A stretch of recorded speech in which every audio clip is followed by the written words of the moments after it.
말씀을 나눕니다. 첫 시간 그 말미 부분에 하나님 즉 성신이라고 하는 그 참 하나님과 마귀라고 흔히 말하는 거짓 하나님이 이제 있다는 걸 이제 분별시켜드리기 위해서 땅의 아비와 하늘의 아비에 대한 이야기를 이제 꺼냈다가 마무리를 못했는데 요약을 하자면 거짓 하나님이 있으니까 참 하나님 이야기가 나오겠죠. 예수 그리스도 그분은 참 하나님이다 할 때는 거짓 하나님 마귀가 지금 대변을 하고 성경이 이제 의도적으로 그런 용어를 구사를 하는 것이죠. 그러면 거짓 하나님이 세상에서 볼 때는 세상 신이고 기독교 기회가 추구하는 신인데 유대인들이 광야에서 숨기던 여호와라는 이름으로 섬기던 신이 그게 가짜 하나님 마귀죠. 야, 이제 그런데 이 얘기도 해도 지금 기독교가 또 이제 뒤집어지는 거지. 이제 사람들 난리 날까. 그 사람은 입만 벌리면 기독교를 이렇게 말이야. 우리가 지금 말 거짓 하나님, 마귀 하나님 섬기고 있느냐고 이러면서 따질 거 아니겠어요? 그렇습니다. 몰라서 그러지. 그러고 있어요. 그런데 완전히 마귀 하나님만 늘상 주장하면은 그거 분별이나 쉬운데? 이것은 거기다 복음도 섞고, 아닌 것도 섞고 해서 혼잡하게 가르치기 때문에 이게 구분을 해내기가 어렵게 만들어 놔버리는 거예요. 이게 마귀가 아주 고단수로 역사하는 거예요, 지금. 복음이 없는 것이 아니죠, 기독교 안에는. 복음도 섞여 있죠, 거기에. 이게 사람 죽이는 거야, 아주. 근데, 마귀 하나님은 이처럼 광명의 전사를 가장해가지고 접근을 한다는 거. 그러면 광명 빛이라는 것이 가짜 빛이 있다 이 말인데 참 빛이 있고 가짜 빛이 있으니까 요한복음에 보면 참 빛이라는 말이 그래서 나오고 참 하나님이라는 말이 그래서 나오는 거거든요. 자, 그러면 가짜 빛, 가짜 하나님이 하는 일은 어떻게 하냐? 선악의 불의를 타락한 인간의 양심으로 절대 기준을 삼아서 자기의 불의와 불선과 악은 감추려고 애를 쓰고 남의 불의와 불선과 악은 어떻게든지 해서 드러내는 거예요. 그래가지고 근거는 있지만 자꾸 보태. 죄과나 흠결에 관해서는 보태. 그래가지고 사람을 곤경으로 몰아듣는 거예요. 그것이 뭐냐? 하나님의 손에 가서 참수한다 이 말이에요. 세상 나라에서도 옛날에는 이제 금부라고 요즘에 이제 검찰이라고 그러는데 검찰청이라고 그러죠. 금부. 옛날엔 금부라고 그러죠. 금부도사 이제 검찰청장이죠. 검찰총장이죠. 금부도사는 지옥사자라고 그랬죠. 옛날에. 지금 검찰총장이라는 사람은 지옥사자잖아요. 하는 일이 뭐예요? 사람들의 죄를 조사해 주면서 법에 걸어서 고발하는 일을 전담하는 거잖아요. 그게 지옥사자라고 그래요. 그래서 죄 없는 사람도 검찰관한테 눈에 밖에 나가지고 배심죄에 딱 걸렸다 그러면은 죄가 생겨나게 돼 있어. 생겨나게 돼 있어요. 그래서 세상 사람들도 검찰청에 한번 불려갔다 나온 사람은 검찰이라는 거 한 번 물으면 절대 놓지 않는다라고 그래요. 절대 안 놓는다. 한 번 물었다 하면 안 놔. 만들어 자기가 계획하고 있는 죄를 만들어 가지고서라도 시인을 닦고 해서 자백받았다라고 해야 되는 거예요. 이만큼 무시무시한 거예요. 이게 그러면 세상 나라에 그런 것이 있는 것이 뭐냐? 하나님의 창조세계에 어둠의 권세자가 뭘로? 선악을 아는 지식, 의 불의를 아는 지식을 가지고 죄들을 유발해 놓고 나서는 범죄를 하면은 딱 물어버리고 나서는 이제 사실조사를 파고 들어가는 거예요. 차근차근 아주. 이렇게 해가지고 그런 마귀의 영이 가득한 사람은 항상 남을 비판하고 앉으면 남 욕하는 거 그냥 이걸 입에 달고 사는 사람들이 있죠. 그것도 세상에 나타난 귀신 붙은 자의 역사다 이거예요. 아주 더러운 악기거든 그게. 지옥사자 그 속에 충만해서 그러는 거. 남을 불쌍히 여기는 말이나 그 사람이 그런 짓을 했다는데 이런 곤경에서 자기가 깨닫고 얼른 주님한테 돌아서기를 바라는 그런 마음으로 기도를 한다든지 안타까운 마음을 갖는다 이런 마음 자체가 없어. 이 마귀 사자의 특징이에요 이것이. 마귀 하나님은 선악간 의불의를 따라서 의불의간 자기 양심의 기준을 따라서 정죄하고 심판에 넘기는 영을 말하는 거다. 그게 마귀라고 그러고 사단이라고 그러고 참소자다라는 뜻이에요.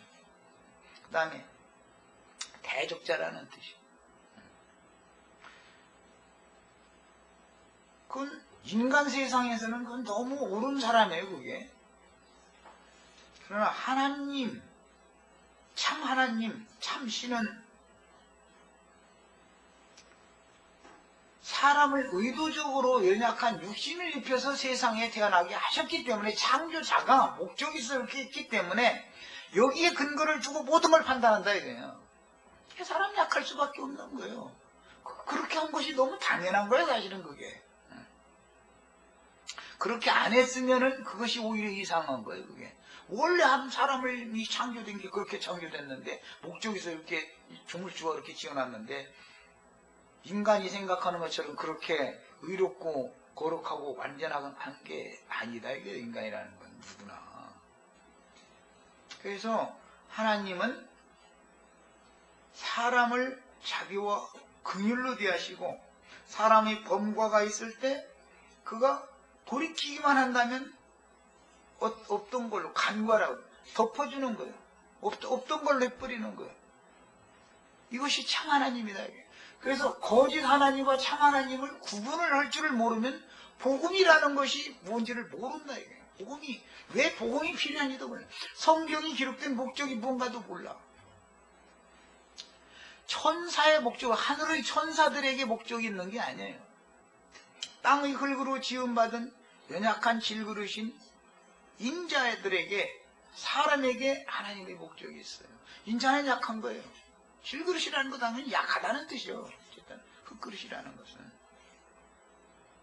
그래서 참 하나님은 자비와 긍휼로 사람을 대하시고 그가 회개하고 돌이키게 하는데 마귀 하나님이 필요하다 이거예요. 용도로 쓰임을 받는 거예요. 그가 나의 약점을 들춰내주고 하나님 앞에 끌고 와서 고발을 해주지 않으면 사람은 자기가 어떤 죄인인지 자체를 모른다 이게요. 함이라는 거예요. 그래서 용도로 쓰시는 거예요. 어둠의 천사들을. 그러나 그를 다 쓰시고 나면 하나님은 그에게 목적을 둔 게 아니었기 때문에 그건 버린다 이 얘기예요. 이게 성경 이야기인 거예요. 참 기가 막히죠 이런 걸 보면. 그리고 하나님은 오는 세상에서 심판하는 권세를 누구에게 주냐면 천사장에게 주는 게 아니라 인자에게 주는 거예요. 그 예수님이 그랬어요. 인자됨을 인하여 심판하는 권세를 아버지께서 나에게 받겠다. 인자이기 때문에, 천사장이기 때문에가 아니에요. 그래서 인자 예수로 오셔서 모든 저주받은 인생들이 경험해야 되는 모든 것들을 몸소 그 몸으로 경험을 다 했다. 그리고 체혈했다 이렇게 표현했어요. 히브리서에서는 몸으로 다 경험해봤다 이 말이에요. 그 몸으로 다. 그리고는 참 하나님은 덮어주고 가려주시며 자신이 남의 죄를 대신 지는 분이 참 하나님이죠. 그 예수님의 형상과 모양으로 만들어지는 것이 우리를 향한 하나님의 목적이에요, 이제. 빛과 어둠 얘기를 할 때는, 이제 오늘 빛과 어둠 얘기는 다 한 거예요, 사실은. 무엇가 어둠이고 무엇가 빛인지를 알아야 된다. 사실은 어둠인데, 실제로 행세하기는 빛으로 행사를 한다, 이거예요. 사람이 그럼 되냐, 말이에요. 이렇게 해야지 왜 그렇게 했냐. 그런데, 그렇게 하지 못한 것이 너무 정상이에요. 연약한 육신은 그렇게 못하게 돼 있어요. 못하는 것이 정상이지 그 사람이 요구하는 것 같이 다 하면은 정상이 아니에요. 그건 사람이 아니에요. 그냥 천사지, 그냥 신이지 처음부터. 그래서 복음이라는 것이 창세기 시작에서부터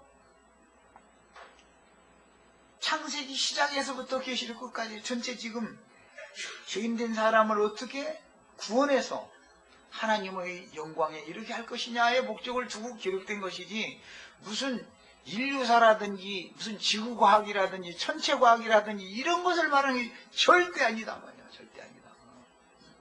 내가 이것을 그렇게 강조한 거예요.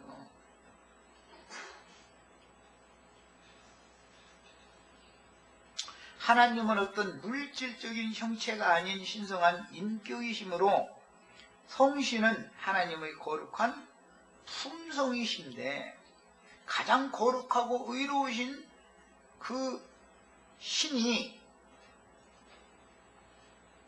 육신을 입고 육신의 몸을 통해서 저주받은 연약한 인간의 모든 저주받은 인간이 경험해야 될 모든 것들을 다 경험하면서도 그분은 여전히 반기를 들지 않고 순종을 끝까지 했다는 거예요. 이게 순종의 본이라는 거예요. 어디까지 순종했냐면 죽기까지 순종하셨다.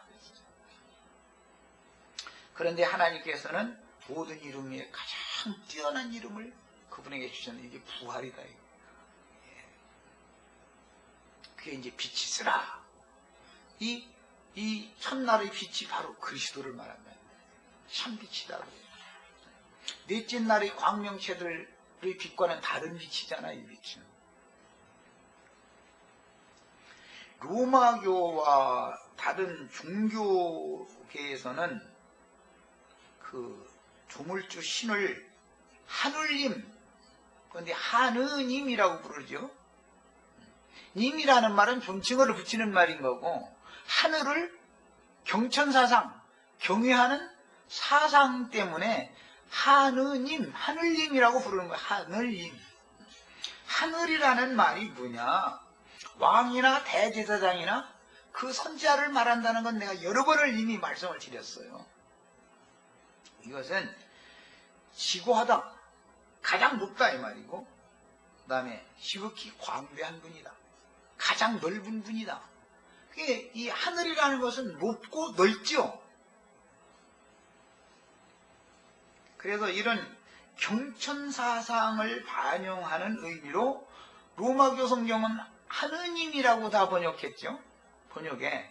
그건 하늘이라는 개념이에요. 하늘을 높이는 님이라는 그런 경어를 이제 뒤에 붙여서 하느님이라고 해요. 그러나 이제 개신교에서는 하나님이라고 부르죠. 하나님. 이 말은 신들은 많지만 유일하신 한 분이다. 그런 뜻으로 개신교에서는 하나님이라고 번역.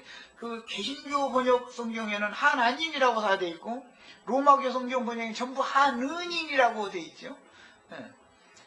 의미는 경천사상에서 오는 거다. 그 허공에 있는 창공 하늘이 그렇게 높고 광활한 것은 하나의 표상일 뿐이고, 실제로는 자비와 긍휼의 하나님의 마음이 그처럼 높고 넓은 분이다라는 것을 반영하는 거다. 예수님의 마음을 반영하는 거다, 이게요. 하늘이라는 것은 예수님의 마음을 말한다, 이 말이에요. 모든 인간들은 예수님의 영과 예수님의 마음을 경외해야 되는 거다, 이 말이에요.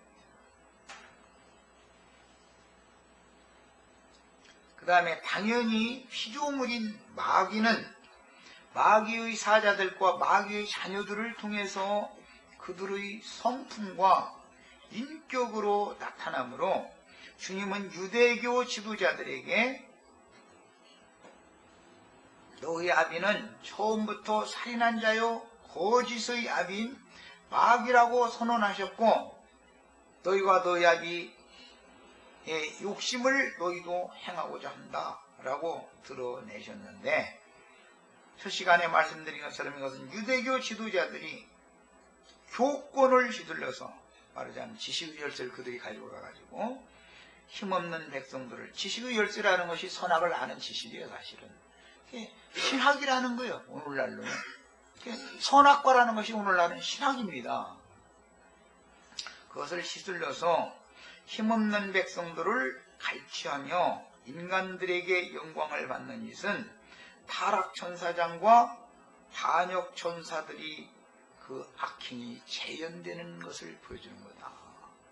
기독교 개의 현상이라는 것은 예수님 오셨을 때 유대교의 현상이 그대로 이어지는 것으로서 이것은 창세기 1장 1절과 2절의 영원전의 만물 창조 세계에서 타락천사장과 타락천사들이 한 짓을 지금 인간 세상에 와서 그대로 반복하는 것이다. 매 세대. 이걸 깨달아야 되는 거예요. 이게 정말 이거 깨닫는 것은 이것은 하늘에서 빛이 임하기 전에는 이 얘기하면은 기분 나쁘게만 생각하면 기분 나쁘게 생각하면 받아들여지지가 않죠. 거부하게 마련이죠. 그게 생각해볼 문제다 하고 한번 고민도 해보고 막 가서 막 하나님 앞에 가서 이게 좀 몸부림도 쳐보고 이러면은 이게 해결이 날 텐데 해청만 한다 이게. 예수님이 유대교 지도자들한테 그런 얘기를 하니까 그러면 내가 과연 그럴까 하고 니고데모나 또 한 사람 누구였더라고? 예수님 장사 지내셨던 사람 아리마대 사람 요셉 이런 사람 공의회 의원이라도 그런 사람들은 예수님의 지적을 속으로는 내심으로는 받아들였다라는 거잖아. 그게 속으로는 주님이 제자였다는 거거든. 그런데 나머지들은 배척만 하는 거예요. 무조건 자기네들이 기득권을 빼앗으러 온 사람으로만 보는 거예요. 자꾸 서로 원수만 삼아버리는 것이죠. 이런 일은 그러면 그때만 그러냐? 매 세대 마찬가지다. 이게 기득권자들이라는 건 돌이킬 줄 모르는 거다. 이거. 유대인의 율법 말씀으로 역사에 연약한 인간을 발가벗기고 드러내어 잠수하는 신은 하나님께서 뜨지 못하게 하셨고 보응하셨던 해나 별들이 인도하던 태초 창조시의 그 빛들이었다. 그것은 전부 거짓 빛이다. 참빛이 아니었던 거예요. 그건 거짓 하나님의 자식들이, 하나님의 아들들, 거짓 하나님의 아들들이지만 가짜 아들들이죠. 신약에서는 사생자들이다 이렇게 표현했어요. 참 하나님의 참 아들들이 아니다 이거예요. 그 다음에는 이제 수면에 운행하셨다 그랬는데 처음 하늘의 빛들인 해를 뜨지 못하게 하시고 별들을 봉하신 후에 엄청난 지각변동을 일으킨 땅을 물로 덮어서 심판의 물로 덮인 깊음 속에 있는 땅을 품으셨다라는 뜻인데 성경에서 물은 어떤 말하는 사람의 영, 그 정신을 상징하는 것이며 바다는 많은 물이 모여서 이제 바다가 됐는데 세상의 영으로 충만해진 해진 아담의 정신세계로서 마귀의 영에게 점유당한 인간들의 정신세계를 바다로 상징하는 것이다. 수면에 운행하셨던 분이 구속사의 아담을 창조하셨을 때는 지면에 운행하셨죠. 하나님은 늘 땅에 관심이 있다. 왜? 땅에 사람들, 땅의 흙으로 지은 사람들을 구속해서 하나님의 영광을 유업으로 받게 하는 것이 사람에게 목적이 있다. 그러니까 예수님이 인자로 오시는 것은 다 이유가 있는 거다. 인자는 하나님의 인치심을 받은 자다. 인자됨을 인하여 심판하는 권세를 나에게 맡겼다. 이런 말이 천사장에게 맡기는 게 아니고 심판하는 권세를 사람의 아들에게 맡긴다라는 게 왜 그런 말이 나온지를 알아야 된다. 시편 8편 이따 읽겠습니다마는 하나님이 창조하신 하늘과 땅을 보니 하나님의 영광이 충만하고 하나님의 아름다움을 찬송하지 않을 수가 없는, 창조를 찬송하지 않을 수가 없는데 땅에 사람을 줘놓고 나서 사람이 무엇이 왔는데 인자가 무엇이 왔는데 사람을 이렇게 생각하시나이까. 이게 진리를 깨닫고 복음을 깨달은 사람이 도래다. 이게 영들은 천사들이나 귀신의 영들도 있고 사람 속에는 어떤 영을 담아 인격으로 표현할 수 있는 영과 그 다음에 혼그릇인 마음을 지어주셨으므로 어떤 영을 담는 그릇이지요. 사람은 누구를 통해서는 진리와 생명의 성령이 임하고 누구에게는 더러운 귀신의 영들이 사단의 사자들을 통해서 임하는 것인데, 사단의 사자들이 모두 다 계속 말씀드린 것처럼 어둠의 천사이면서도 어둠으로 나타나는 게 아니라 광명을 가장해서 나타나기 때문에 이게 문제가 하는 거예요. 사람들이 다 속는 거예요. 생명들이 거쳐요 발판이 되는 땅으로 상징되는 인간들의 마음을 회복하시기 위해서 그분 곧 창조하시고 심판하신 주의 창조 세계를 회복하시기 위해서 창조자께서 그분의 품으로 사람들의 영혼을 그분의 마음에 품으신 것을 수면에 운행하셨다, 이렇게 표현을 했어요. 저주받은 땅이었지만 그의 아들이 살고 있는 가인이 가는 땅이었지만 그래도 그때까지는 가인이 그 지면에서 쫓겨나기 전까지는 여호와 하나님은 지면에 가인과 함께 운행하셨었어요. 이런 것이 복음이다. 모두가 다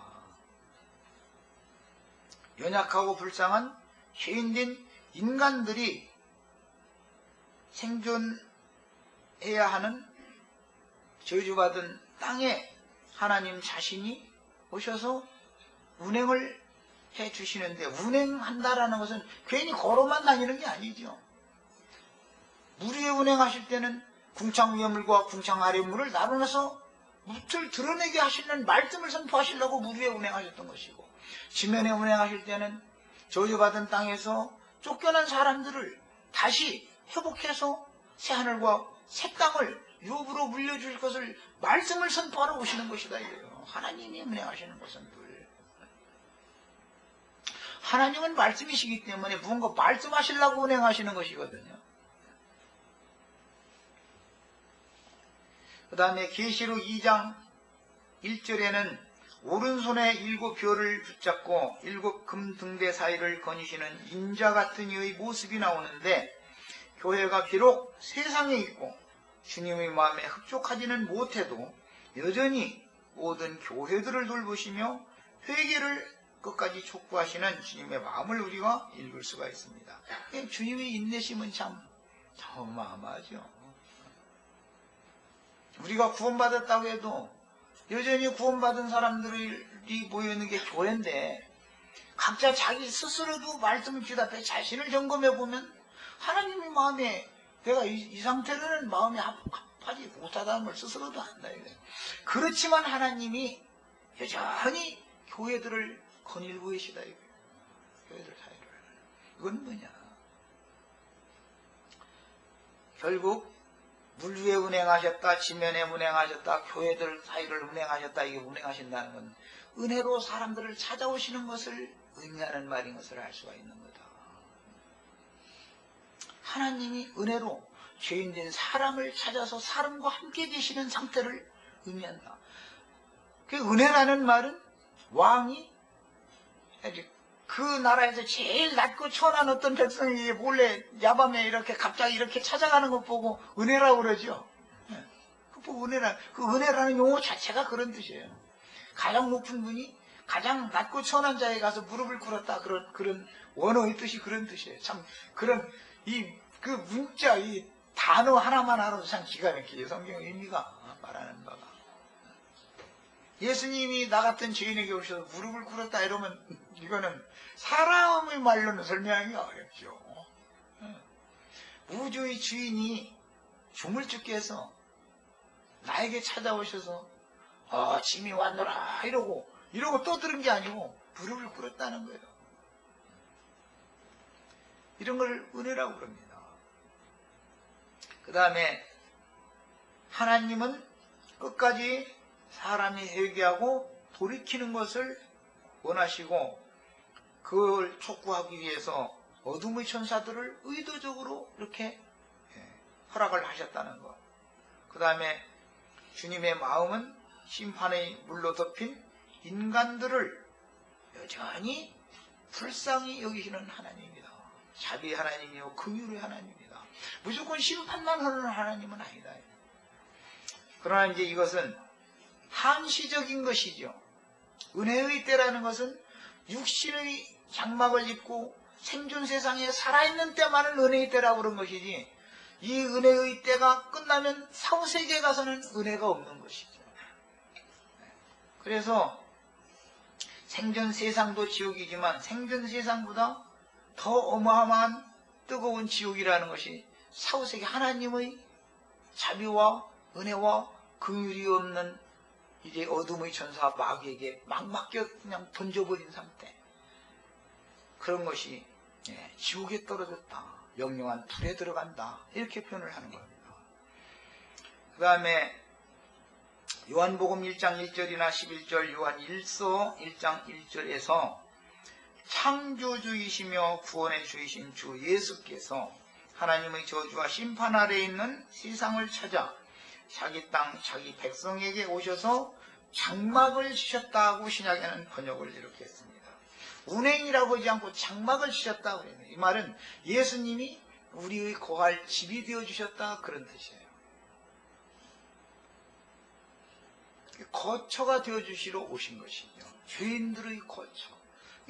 죄인들은 그 거처 안에 들어가기 전에는 그대로 노출되어서 땅에서 유리하며 피하는 상태이기 때문에 마귀가 와서 사람을 붙잡아 가지고 끌어다가 하는 의로우신 법에 따라서 재판하고 심판하시는 하나님에게 넘겨질 수밖에 없기 때문에 하나님이 오셔서 다 내게로 와라라고 그분이 우리의 거처가 되어주러 오셨다라는 그런 뜻입니다. 이것을 창세기 1장 2절에서는 운행이라고 번역을 했습니다.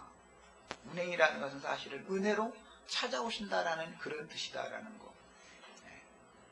하나님은 하늘의 주관자들인 천사들보다 연약한 육신의 몸을 입고 땅에 거하며 여러 가지의 시험들을 당하는 중에 순종을 배워서 온전케 되어 천국을 상속받아야 하는 사람들에게 지대한 관심을 갖고 계시므로 오는 세상에서는 사람 천사가 후사들이 된 것입니다. 처음 하늘과 처음 땅에서는 하늘 천사들이 후사들이었죠. 장자권자들이었죠. 그러나 오는 새 세상에서는 사람을 거쳐서 천사가 된 사람들이 후사가 된다. 누가복음 20장에 보면 그 부활에 관한 질문을 받으셨을 때 부활의 아들, 하나님의 아들들은 사후세계에 가서는 시집가고 장가가는 일도 없고 그때는 하늘의 천사들과 동등이 되어진다. 예수님이 이걸 가르쳐 주셨습니다. 다 같이 시편 8편을 읽겠습니다. 시편 8편은 짧으니까 다 읽겠습니다.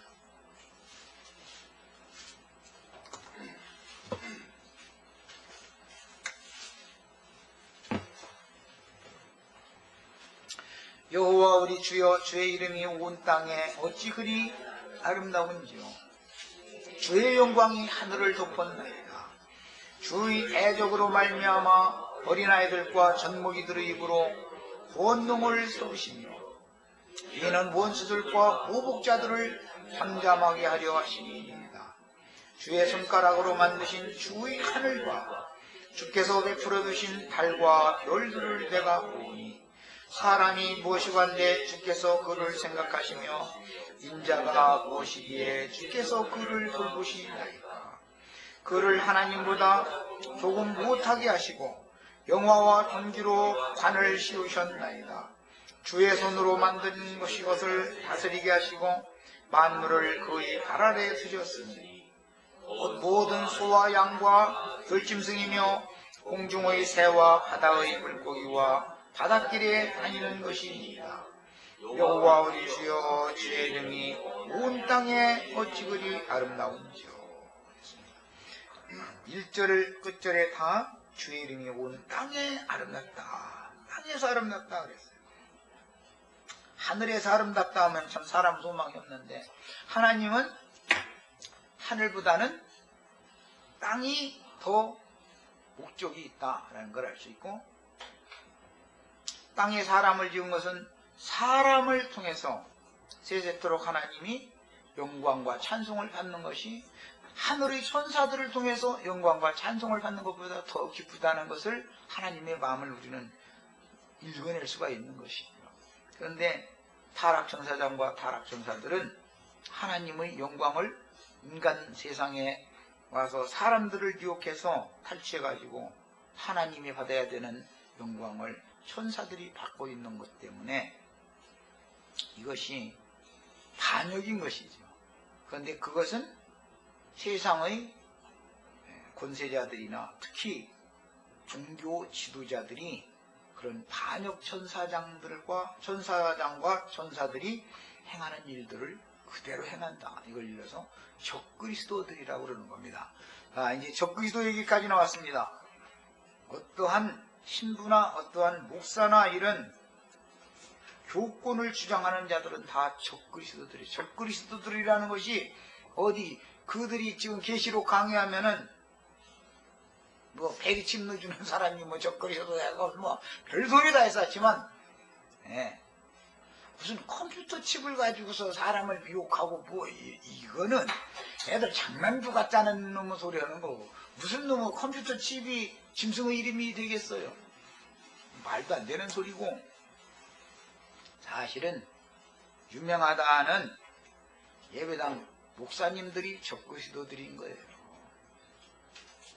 꼭 나는 죽을 소리만 해요. 이 소리 들으면 이 사람들 가만 있지 않을 거라는 걸 뻔히 알지만 이것이 진리입니다. 적그리스도들이라는 게 뭘 말하는, 거짓 선지자들을 말하는 거예요. 거짓 증인들이 전부 적그리스도들인 거예요. 사람들을 불러 모아가지고 자기가 영광을 받는 것, 자기가 신의 대리자가 되어져가지고, 그 신의 대리자는, 중재자는 예수님이에요.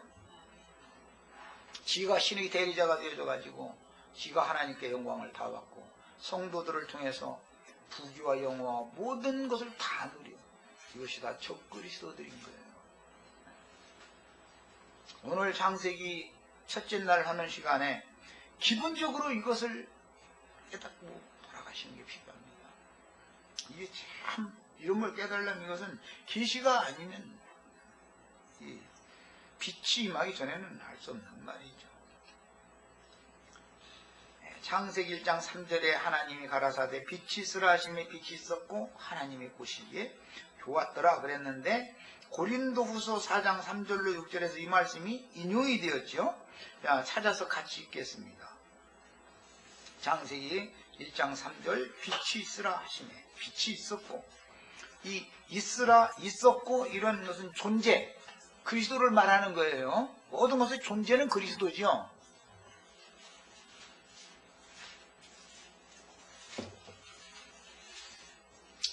고린도후서 4장 3절로 6절 읽습니다.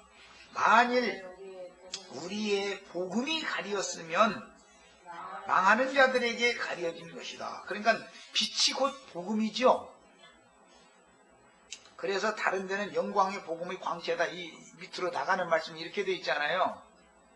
빛이라는 건 영광의 복음의 광채잖아요.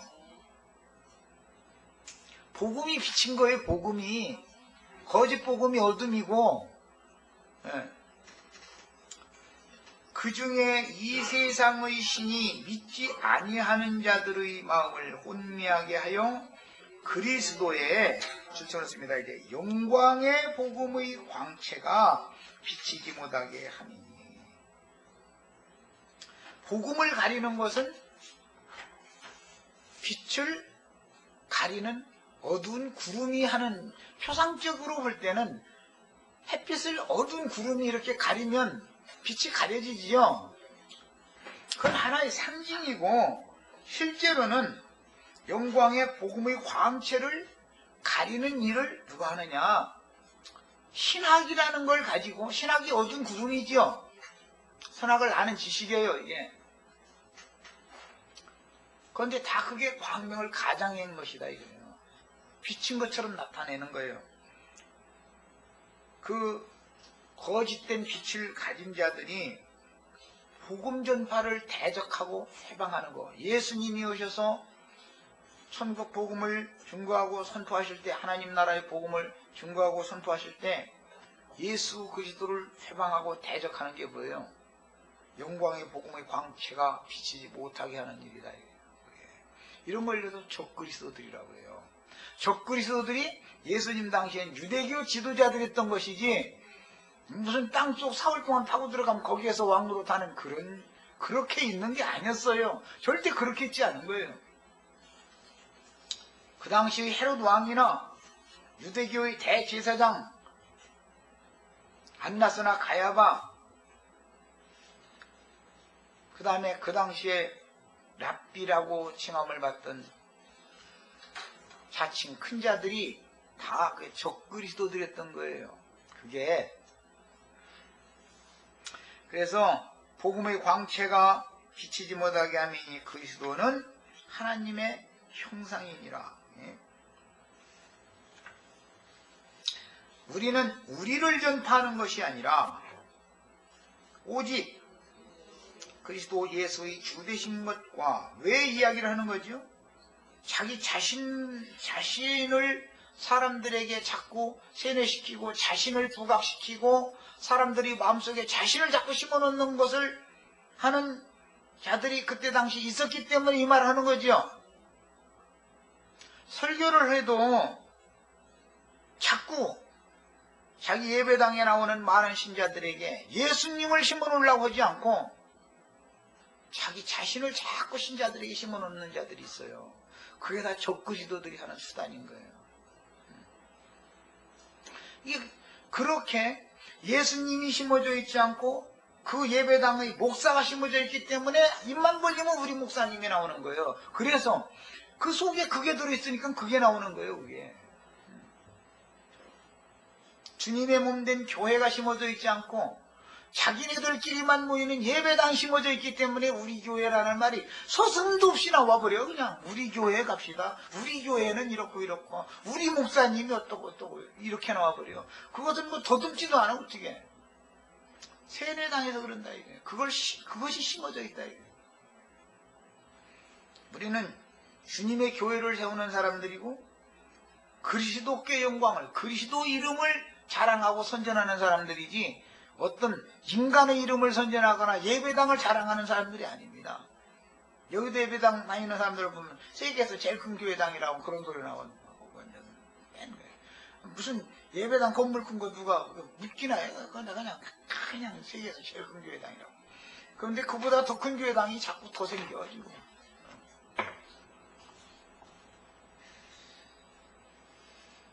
그게 전부 사람들 속에 진리가 심어있는 것이 아니라 너무너무 간교하고 교활한 방법으로 인간 우상이 그 마음에서 인간 우상이 영광을 받고 있다는 반증이다 이 말이에요.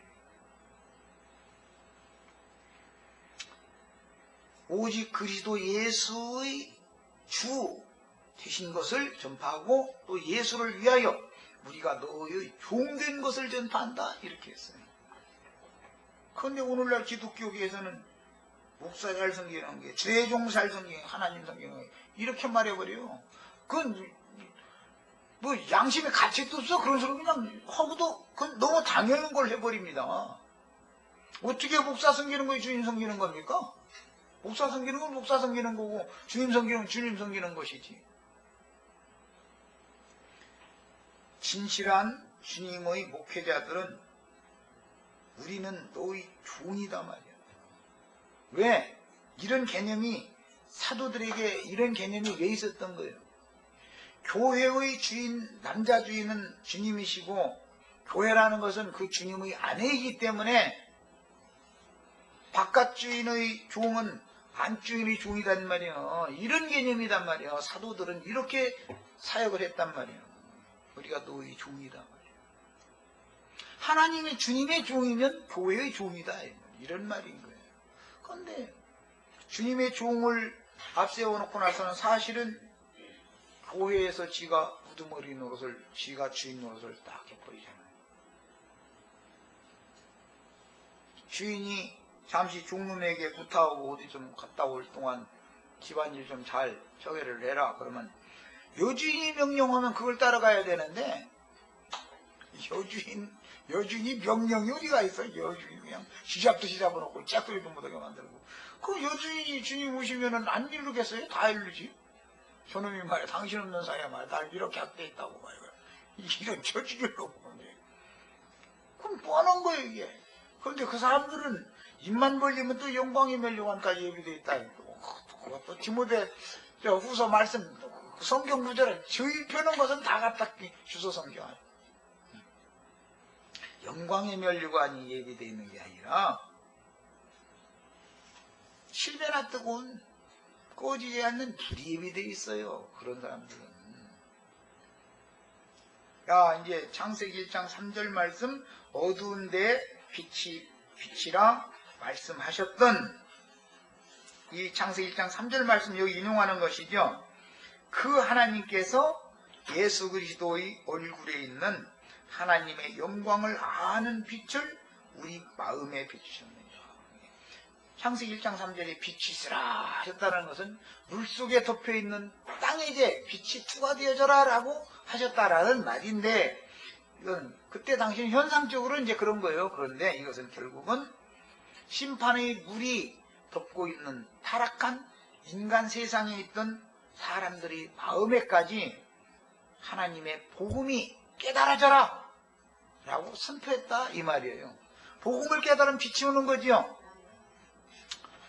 그래야 마음에 믿는 거예요 이게. 자 결과적으로는 모든 인간들은 빛이신 하나님의 참빛이신 하나님을 영접하고 그분의 복음을 받아들여라 라고 명령하는 것을 상징하는 말이다 말이에요. 빛이 있으라 라고 하나님이 명령했다라는 것은 뭐예요? 예수 그리스도의 입으로 나오는 말씀이 선포되면 너는 믿어라 라는 말과 같은 뜻이다 이 말이에요. 암시예요 이거는. 그러니까 구약 성경이기 때문에 처음 하늘과 땅의 빛들을 발하지 못하게 하셨지만 새 창조의 새 빛이신 그리스도로 하여금 생명의 빛을 발하게 하신 사실을 암시해 주는데 그리스도는 참빛이다 라고 신약성경에는 설명을 합니다. 그러니까 빛이라도 거짓된 빛도 있다는 것을 성경에는 암시하고 있는 거죠.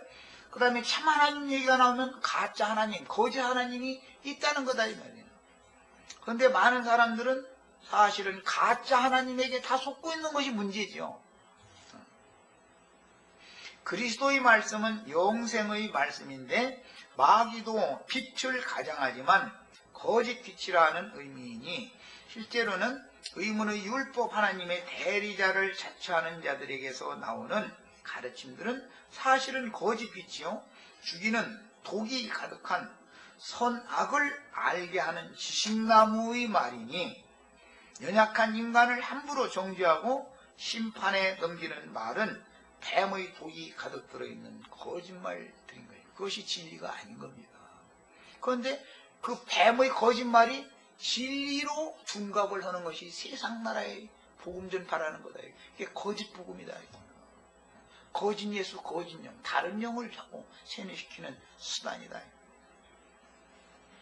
오늘 이런 말씀을 통해서 우리 속에는 마귀의 저주가 사람을 내 양심으로 함부로 사람의 어떤 언행심사에 대해서 함부로 판단할 것이 아니라 그 사람을 보면 불쌍히 여겨야 되고 다른 어떤가에서 자신을 하나님 앞에 가지고 나와서 자신이 회개하고 돌이킬 수 있는 기회로 삼는 것이 은혜 안에 있는 사람이다. 이게 믿는 사람이다. 태도가 이래야 되겠습니다.